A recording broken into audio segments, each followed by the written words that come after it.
Hello, and welcome back to another episode of Build with Bill. Today, we are going to continue with our Castles and Crusades series, and we are going to build a Barbarian.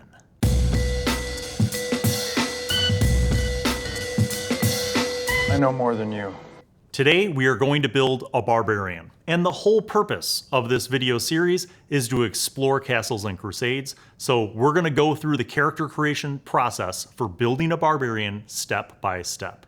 Now, if you're new to the channel, you should know that I make a lot of different gaming content, so hopefully you'll subscribe and like this video. Let's get into it. So, according to the awesome book that is the Castles and Crusades Player's Handbook, we are going to turn to page 17, which is the first of the classes in the list. The Barbarian has a prime attribute of Constitution. Now, what does that mean? If you're not familiar with Castles and Crusades, you have prime and secondary ability scores. Your class determines one of those primary ability scores. So it makes sense that a Barbarian would have Constitution as a prime ability score, because Barbarians are meant to be tough. So our Barbarian also has a hit die of D12, which is awesome. They are the most robust hit point beasts. They can be any alignment, they can use any weapons, and they could use any armor. At first level, a Barbarian has some abilities that make them pretty awesome. The first of which is Combat Sense. They get a +2 bonus to surprise checks and halves an attacker's back attack bonus.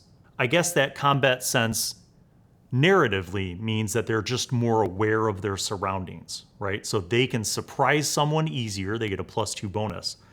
And if someone's attacking them from behind, vis-a-vis a surprise attack to the back that they aren't expecting, or maybe a sneak attack, it halves that person's attack bonus.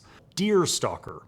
Outdoor survival skills, determine direction, find shelter and food, climbing and swimming. So all of those abilities, all those actions, those tasks are included in this Deer Stalker ability. They have Intimidate using Constitution. So normally an intimidation roll in a game like D&D 5e, Intimidation, Deception, and Persuasion all fall under Charisma. But for the Barbarian in this game, they don't roll their Charisma for that check, they roll their Constitution, which is, again, pretty cool, right? Because certainly you can intimidate someone by your robust physique and your build and all that kind of stuff. So their Intimidate gives a -2 to one opponent's combat rolls, attribute checks, and saves. The last part is Primeval Instincts. Immediate action gains +4 to any physical checks. Let's look up those abilities. All right, so the first one, here's the full description for Combat Sense. A Barbarian has an uncanny sense for the presence of foes in the immediate vicinity, reducing the effectiveness of surprise, flank, and rear attacks against them. So it's more than just rear attacks.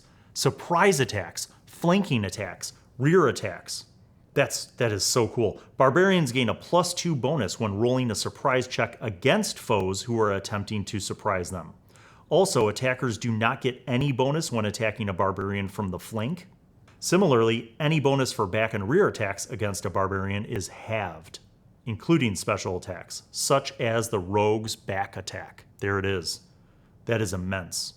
Thus, for example, a Rogue using the back attack ability against a Barbarian gains only a +2 bonus to hit instead of a +4.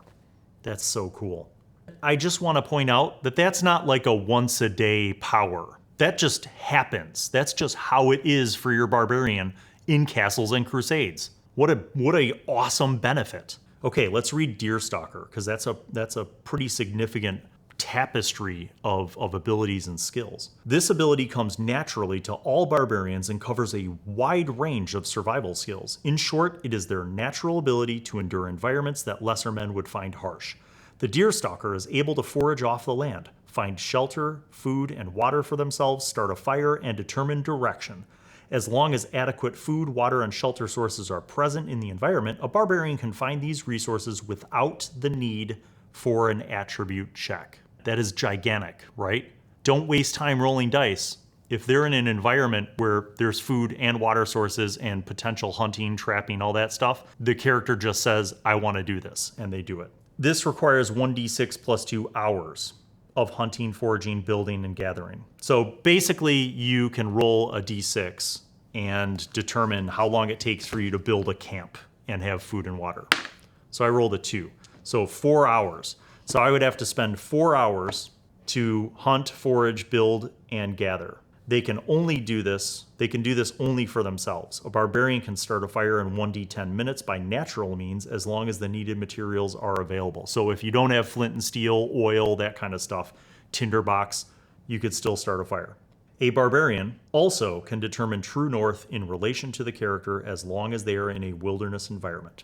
And I would extrapolate that wilderness also means swamp, prairie, desert, basically anywhere outdoors, right? It's not like dungeon delving capability where you're underground and you could still figure out where true north is. So basically anywhere outdoors. With the Deerstalker ability, barbarians are capable of climbing typical natural slopes and inclines, such as steep rocky hillside cliff, without the need to make an attribute check. Huge. Barbarians can ford and swim typical rivers and bodies of fresh water. When climbing or swimming, the barbarian moves at 1/2 normal movement.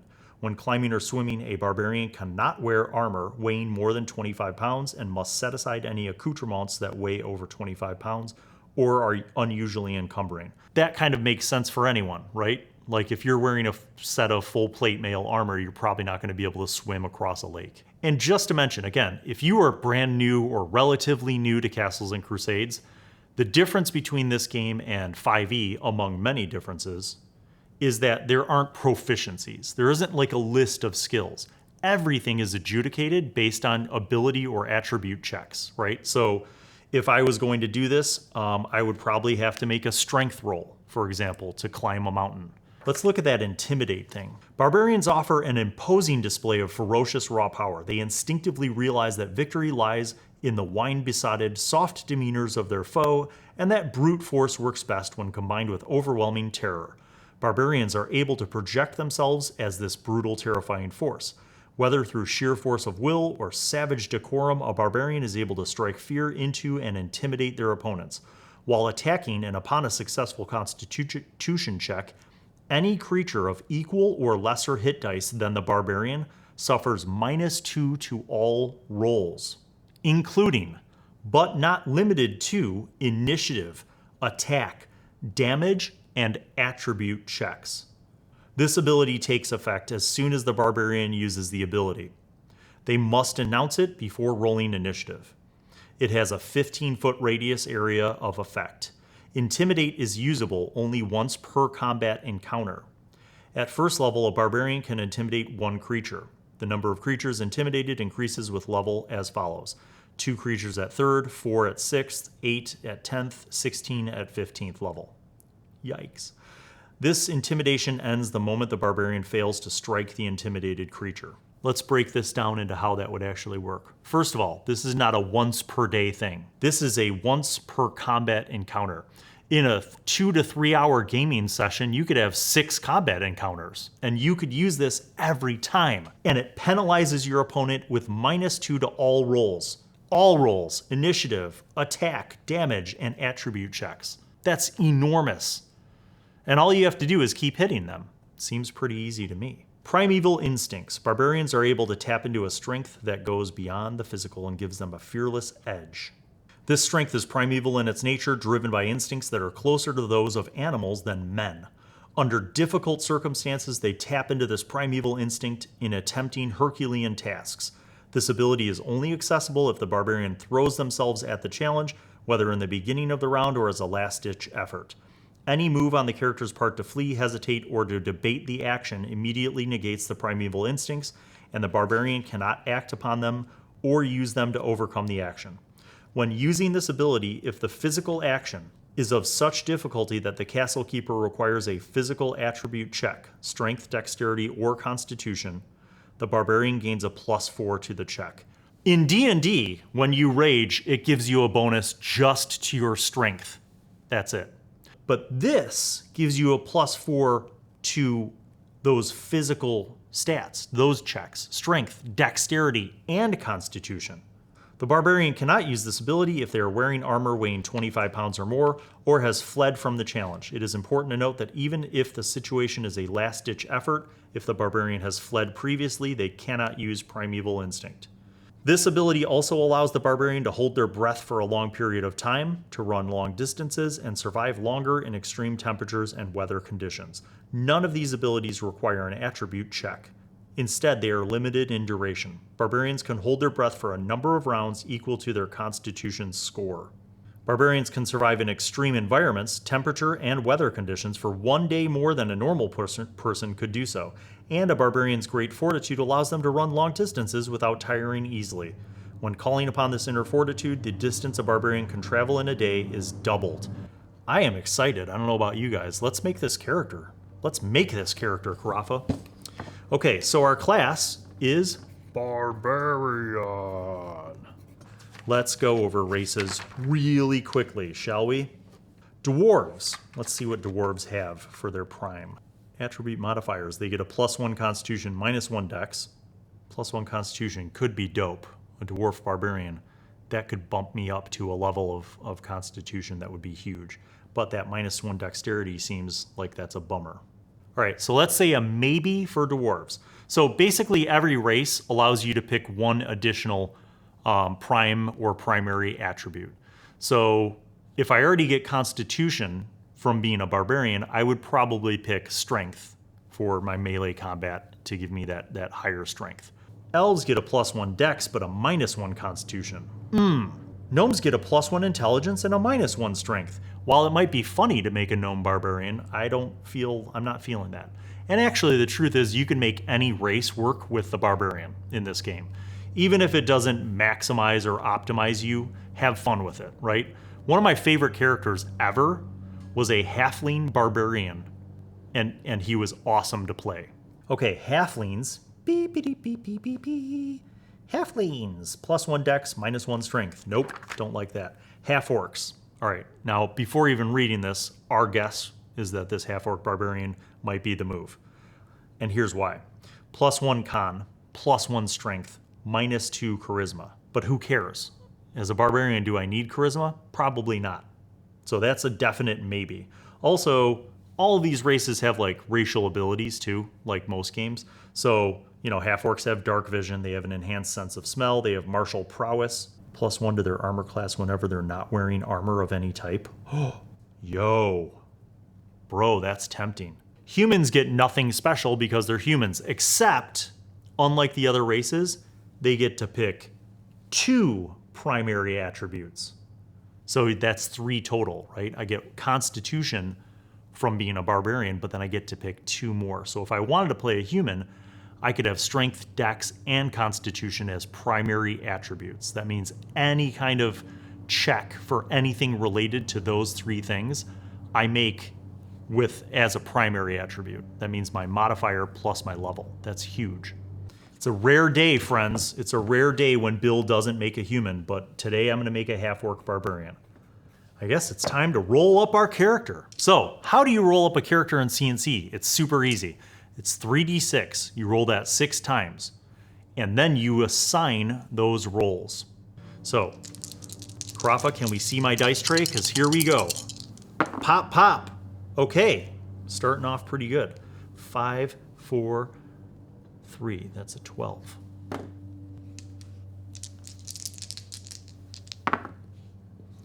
Six, 3, 2. That's an 11.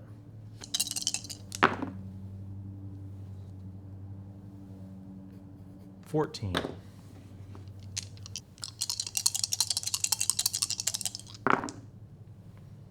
15.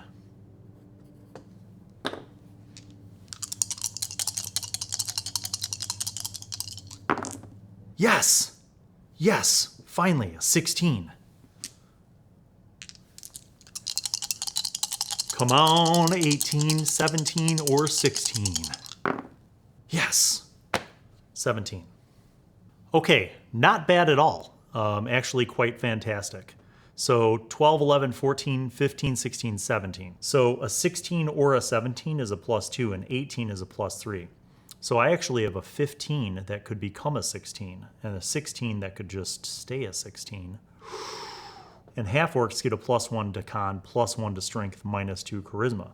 So if I put an odd number in Constitution, like a 17, that would become an 18. If I put a 15 into strength, it would become a 16. So the 16 is a +2, the 18 is a +3. Or do I just go hard with the strength? Because the 16 constitution is still hella good. It's still a +2. Oh, decisions. But that higher constitution gives me more hit points. All right, you know what? I'm going to defy logic. I'm going to put the 17 into strength, which will become an 18 because half-orcs get the +1. I will put the 15 into constitution, which becomes a 16. Now, dexterity is also valuable. So I actually put the 16 into dex because armor class bonus, right? I think that's the move, Carafa. All right. I think I'm going to put that 14 into wisdom because why not? You know, like it's maybe good to be aware of your surroundings, that kind of stuff. And also that wisdom save could be valuable in terms of things like confusion, divine magic, gaze attack, petrification, polymorph. I think I'm going to put the 12 into intelligence because I don't want my half-orc to be a complete dummy. So that's going to be the 12. And then my lowest roll is the 11. Now remember, folks, there's a penalty, and that penalty is a -2 to charisma. So my half-orc will have a 9 charisma. Yikes! Ouch! Okay, remember that as barbarians, we automatically get constitution as a primary attribute. So on the character sheet, there's a little circle that indicates it's a prime attribute. So I'm going to darken that circle. And then I get to add one more, and I think I'm going to go with dexterity or strength. Strength. Feats of strength and endurance are going to be this half-orc's powerhouse. So those are my 2 primes. So anything I want to do that's strength-based or constitution-based, I would have my modifier plus my level. Now, anything else that's not a prime is a secondary attribute, which means you can still add your modifier into any rolls or checks, but you don't get to add your level in. Makes sense, right? Pretty easy. Okay, so with that 18 strength, I now have a +3 modifier for all of my strength-based checks. With that 16 dex, I have a +2 modifier. Constitution, +2. Intelligence of 12 gives me a +0. A wisdom of 14 gives me a +1. Hey, look at that. My wise half-orc barbarian. And then a charisma of 9 gives me a no modifier. So it's not even a negative, it's just a nothing. So that's actually, Carafa, this might be my new favorite character that we've made. This guy's gonna be awesome. I have a good feeling about this. All right, let's fill in some of the other blanks here. So half-orcs have standard 30-foot movement. Pow pow, right there on this happen to have character sheet. Languages, common, goblin, and orc. That's pretty sweet. Barbarians start off with a D12. Now, there are 2 options for hit points when you look this up in the Player's Handbook in Castles and Crusades. You could roll the D12 and add in your modifiers, or you can max it out at first level. Let's be fair. So I'm going to max out 12. Then I add in my constitution of +2, so I'm going to have a starting hit points of 14, which is pretty beefy. Okay, armor class. I'm going back and forth between being unarmored and just going with my dex plus my half-orc bonus of +1. That would give me a 13 armor class. So my modifier is +2. I'm going to fill that little box in. Miscellaneous is +1. So that would give me a 13 armor class, which isn't bad. Starting gold for a barbarian can be found on page 99 of the Player's Handbook. Barbarians get 2d4 times 10. That kind of blows. All right, I don't have a 2d4. It seems to be misplaced. So I'm going to roll a d8 and add 1. 8 times 10 is 80. All right, what kind of weapons do we want, Carafa? How about a battle axe? That does 1d8. Or, bro, do we go with a 2-handed weapon? Maybe that's the move. Maybe a 2-handed axe. It does 1d12. What's a bearded axe? 3d4. That sounds like my kind of jam. First of all, it does 3d4 damage, which is better than the 2-handed axe that only does 1d12. As we all know, my great weapon damage fix for 5e should be implemented by everyone, but if it's not, this bearded axe does the trick.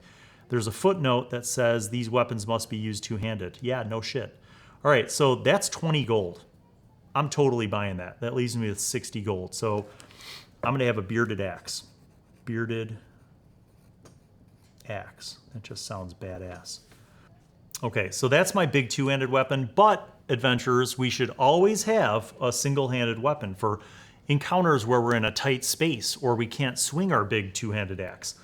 Do I want a hand throwing axe? Yes, I do, Karafa. I'm gonna have 2 hand axes. 2 hand axes, because that way I could use them as thrown weapons with my pretty decent dexterity or in melee. And they do 1d6. 1d6. The range is 20 feet. And I still have 52 gold, so I'll spend that buying equipment, because equipment's important, adventurers. Backpack, bedroll, tinderbox, flint and steel, flask of oil, torches, 50 feet of rope with a grappling hook, water, rations. Perhaps he likes to smoke a pipe, who knows? But anyway, I feel pretty good about this barbarian. It was relatively easy to walk through this process and make this character. Hopefully you enjoyed this deep dive into the barbarian class for Castles and Crusades. And on the next episode, we'll be exploring some more classes here in this game because it's pretty good.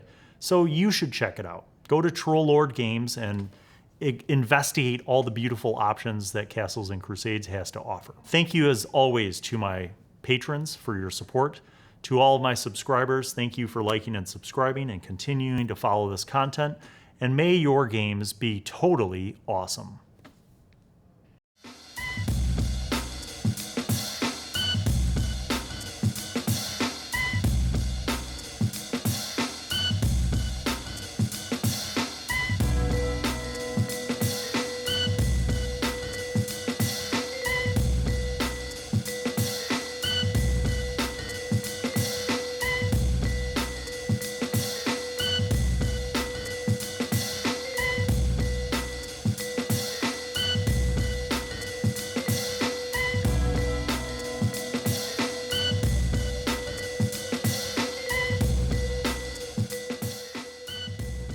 Well, hello, and welcome to Blayne Allen World. I am Wizzy, the Wizard.